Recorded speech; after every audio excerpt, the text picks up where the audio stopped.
محتاج تعديل.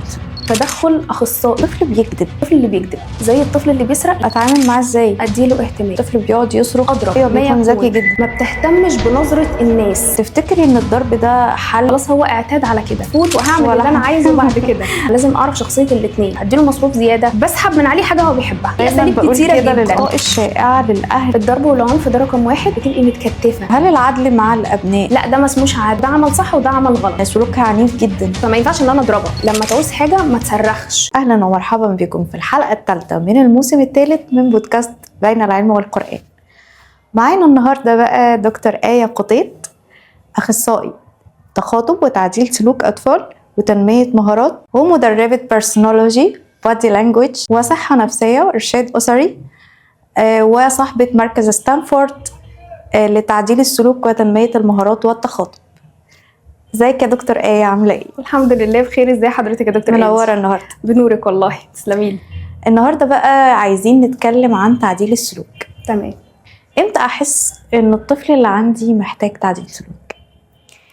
في حاجات كتير جدا بتورينا ان الطفل اللي معايا محتاج تعديل سلوك، ولكن ابرزها ان الطفل المشكله اللي عنده تبدا ان هي تتكرر كتير، والطفل ما بيستجيبش لتنبيهاتي، وكمان يبدا الموضوع يوصل لعنف. الطفل يضرب، يعمل مشاكل مثلا بالذات مع الاطفال اللي اصغر منه، بيمارس عليهم العنف.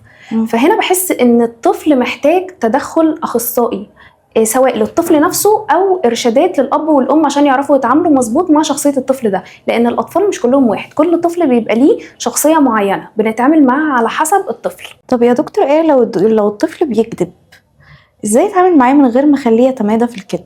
بصي يا دكتور، اي سلوك بيظهر قدامي انا لازم اعرف سببه الاول. يعني الطفل اللي بيكذب زي الطفل اللي بيسرق، لازم اعرف السبب. في طفل بيكذب عشان هو بيخاف من العقاب، في طفل بيكذب عشان هو محتاج اهتمام، يجمل صورته قدام الناس او يحصل على حاجه مش متاحه حواليه. طفل مثلا بيكذب عشان هو مهمش. تمام. فلازم احدد الاول ايه سبب الكذب، مش اعاقب لمجرد العقاب وبس، ده خطأ. طيب اتعامل معاه ازاي؟ يعني لو هو بيكذب اعمل ايه عشان ما يبطل كذب؟ الاول احدد الطفل ده بيكذب ليه، لازم اتكلم معاه. لو معرفتش اوصل للسبب الحقيقي للكذب، اتوجه لاخصائي هو يساعدني في الموضوع ده. لو الطفل بيكذب بسبب قله الاهتمام، اديله اهتمام، بس كل حاجه طبعا بتكون بمقدار معين، عشان الاهتمام لو زاد زياده عن اللازم هيطلع لي الطفل اناني. تمام. فكل حاجه لازم تكون في حدود المظبوط. لو الطفل بيكذب مثلا بسبب ان هو بيخاف من العقاب، اقلل العقاب وبالذات الضرب. وعندنا فرق ما بين ان انا اعاقب الطفل على حاجه هو عملها غلط، وان انا اضرب لمجرد الضرب وخلاص. الضرب مش عقاب، انا ما بحطش الضرب في نطاق العقاب خالص، ده عنف. جميل قوي. طيب في اطفال بتصرخ وبيجي لها نوبات غضب في الاماكن العامه، يعني انا رايحه بيه مكان مثلا، في مكان عام او عند حد، فالطفل بيقعد يصرخ ويعيط بصوره كبيره، ازاي اتعامل معاه؟ الطفل اللي بيتعمد ان هو يعمل كده بيبقى متاكد ان بابا وماما مش هيقدروا ان هم يعملوا معايا حاجه في الموقف ده. خلينا فاهمين ان الطفل ذكي جدا جدا جدا، وبالذات في المرحله اللي هي بتاعت 4-5 سنين دي. الطفل من 3 سنين كمان بيكون اذكى. ايوه بيكون ذكي جدا. فهو بيبقى عارف انا هاخد الحاجه اللي انا عايزها في الوقت الفلاني. ماما بتتكلم في التليفون مش هتقدر ترفض لي طلب، ماما بره في الشارع قدام الناس، فانا هعمل شو كده قدام الناس فماما تتحرك فتجيب لي اللي انا عايزه. هنا بقى الارشادات مش للطفل، هنا الارشادات للام. لازم الام تكون حازمه، شخصيتها قويه، ما بتهتمش بنظره الناس. انا طالما حطيت في دماغي ان انا اطلع انسان سوي واربي طفل، ماليش دعوه بنظره الناس، لان الطفل بيحس بالموضوع ده قوي وبيتكى على الحته دي جدا فعلا.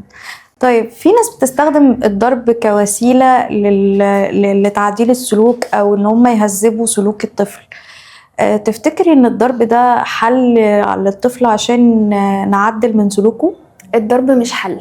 أنا لسه قايلة الضرب مش حل نهائي، وأنا ما بحطهوش ضمن نطاق الأساليب اللي احنا بنعالج بها في تعديل السلوك نهائي. الضرب عنف، ما دخلهوش خالص في اساليب العقاب ولا تعديل السلوك. الضرب ما هو الا عنف، بستبدل الضرب بحاجات تانية حسب شخصيه الطفل. لان انا لو اعتمدت ان انا افضل اضرب الطفل، خلاص هو اعتاد على كده. ايه اخرتها؟ علقه تفوت وهعمل ولا اللي انا حاجة. عايزه بعد كده. ايوه بالظبط، صح. في اطفال كتير كده. ولكن لو شلنا الضرب، ودي حالات انا اتعاملت معاها شخصيا كتير، لما بنستثني الضرب من الموضوع ونبدا ندخل اساليب بديله بناء على شخصيه الطفل وشخصيه الام، ما انا لازم اعرف شخصيه الاثنين. تمام. فابدا ان انا الاقي تغيير في السلوك يعجبني ويرضي الام. طيب يعني اعمل ايه؟ يعني ايه البدايل اللي موجوده ان انا اعاقب بيها الطفل بدل الضرب؟ عندي اساليب كتيره جدا لا حصر لها في تعديل سلوك الاطفال، اساليب كتيره جدا. ولكن الحاجات اللي انا بنصح بيها الامهات الاسهل ان هي تتعامل بيها في البيت، عندي عقاب ايجابي، عقاب سلبي، وزيهم تعزيز ايجابي وتعزيز سلبي. لو عايزين الفرق سريعا نقولهم مع بعض. التعزيز الايجابي ان انا بعزز الطفل، بديله مكافاه ايجابي، يعني انا بديله حاجه، اديله مصروف زياده، وممكن يكون يعني تعزيز معنوي كمان، مش لازم فلوس او مصروف، حضن، بوسه، ستيكر زياده لو انا عامله له لوحه مكافآت، اديله خروجه هو بيحبها. التعزيز السلبي بقى هو تعزيز ولكن سلبي، يعني انا بسحب من على الطفل مهمه من المهمات التقيله عليه. هو مش عايز يخلص الواجب بتاعه او مش عارف، فانا بساعده.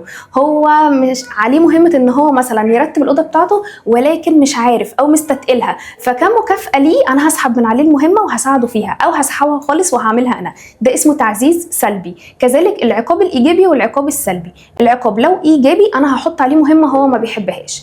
لو عقاب سلبي بسحب من عليه حاجه هو بيحبها، يعني لو ليك خروجه لا مش هتخرجها، لو ليك مصروف هنقلل من مصروفك شويه. في اساليب كتيره جدا بس دول ابرزهم يعني. طيب ايه الاخطاء الشائعه للاهل اللي بيرتكبوها اثناء تعاملاتهم مع اطفالهم؟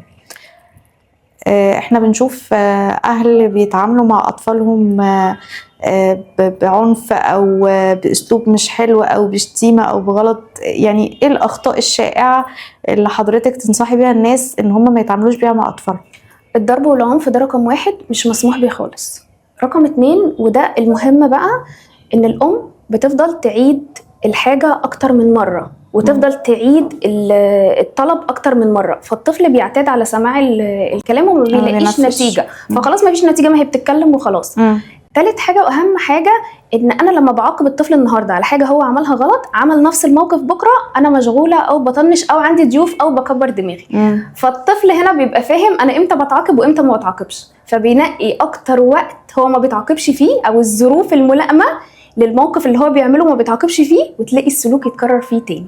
انا بيجي لي امهات كتير جدا بتشتكي ان الاطفال بيكونوا هادين جدا، اول ما بيجي لنا ضيوف يبداوا يعملوا مشاكل، او اول ما بنخرج نروح المول او نخرج خروجه عند حد من قرايبنا، لان هو لمس في شخصيتك ان انت في الموقف ده بتبقي متكتفه ما بتعرفيش تعملي اي حاجه، فبيبدا يضغط. الطفل بيبقى ذكي جدا جدا فوق ما تتخيلي. هل العدل مع الابناء بيكون حاجة كويسة وإيه تأثيره، أو حاجة مش كويسة وإيه تأثيره سواء سلبي أو إيجابي على تربية الأطفال؟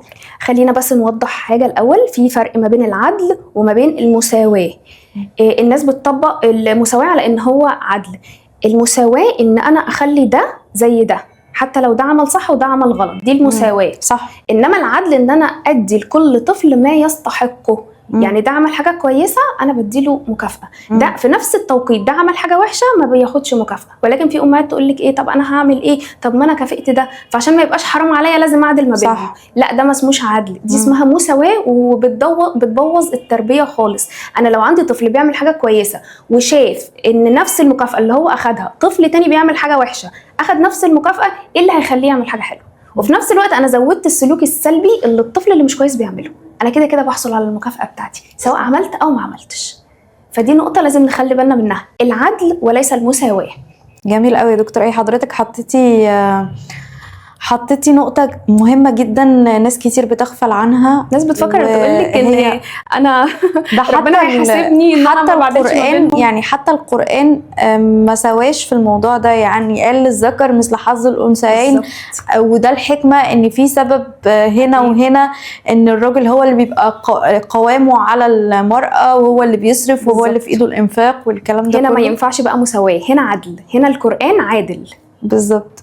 طيب ليه الطفل بيكون عنيف او بيضرب اللي حواليه، او احيانا في اطفال بتكون سلوكها عنيف جدا؟ ايه السبب في الموضوع ده؟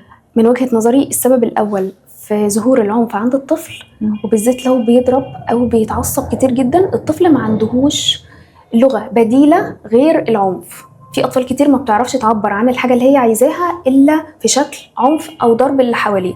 فايه الحل؟ ان انا ما اضربوش. انا لو بعلمك ان انت ما تضربش، فما ينفعش ان انا اضربك. فانا بعلمه ان في لغة بديلة. لما تعوز حاجة ما تصرخش، اقول كذا. لما تكون مثلا في حد ضايقك، تعالى اتكلم، قول ان فلان ضايقني، ما تروحش تضربه.